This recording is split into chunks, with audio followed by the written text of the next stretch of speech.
예, 안녕하십니까. 송승래입니다.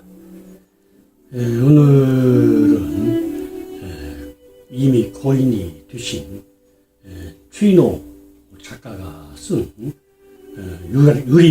유림이라는 소설 56주에서 골랐습니다.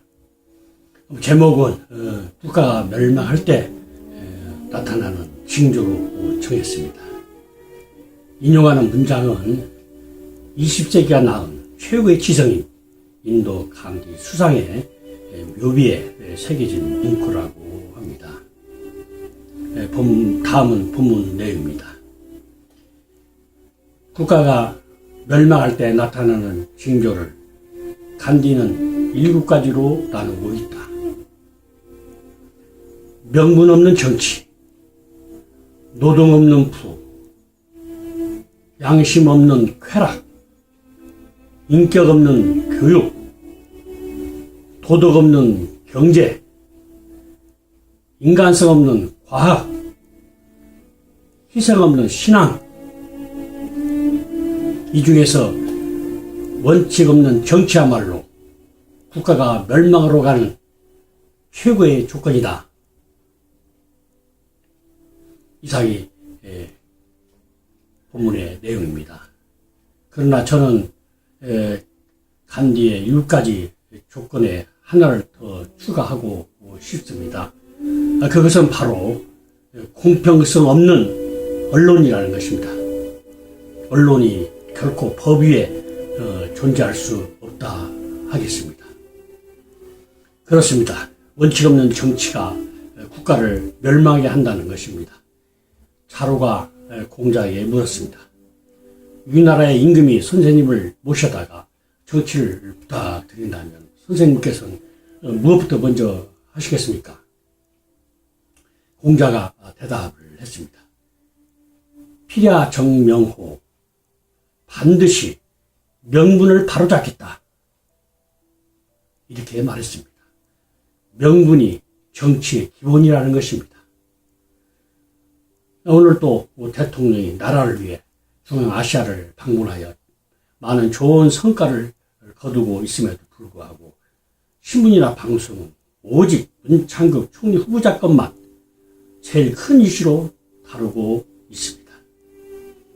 총리 지명이 잘못되면 나라가 망합니까? 우리나라는 대통령 중심적 국가입니다.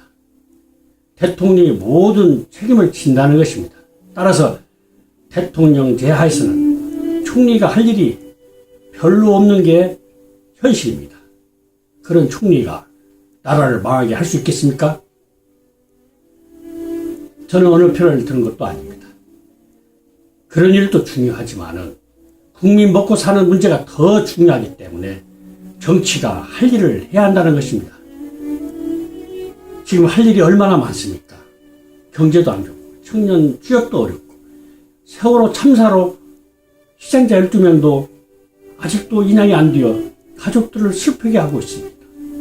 그런데 얼마 전에 끝난 지방선거 때는 세월호로 나라를 온통 뒤집고 달리더니 선거가 끝난 지금은 언제 그런 일이 있었나? 하고 있다는 것입니다. 정치권이나 언론 모두 양심도 없는 것 같습니다.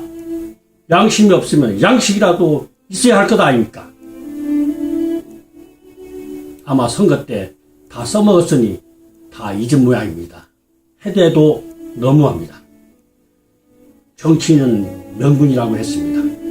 명분 없는 정치는 아무것도 이룰 수 없다는 것입니다. 특히 정치가는 자신의 말에 책임을 져야 마땅할 것입니다. 그리고 말에 있어서 변명이나 책임의 회피 등 구차스러운 바가 없어야 할 것입니다. 명분이 없는 정치, 명분이 있는 정치를 완성해 나가는 것은 바로 오늘을 사는 우리들의 몫이라 하겠습니다. 따라서 정치인들 너무 믿지 말고 또 그들의 일방적인 선동에 놀아나지 말고 눈 부릅뜨고 정신 바싹 챙겨서 감시를 해야 할 것입니다. 결국 우리 같은 국민들이 나라를 지키는 겁니다. 이것으로 오늘의 방송을 마치겠습니다. 감사합니다.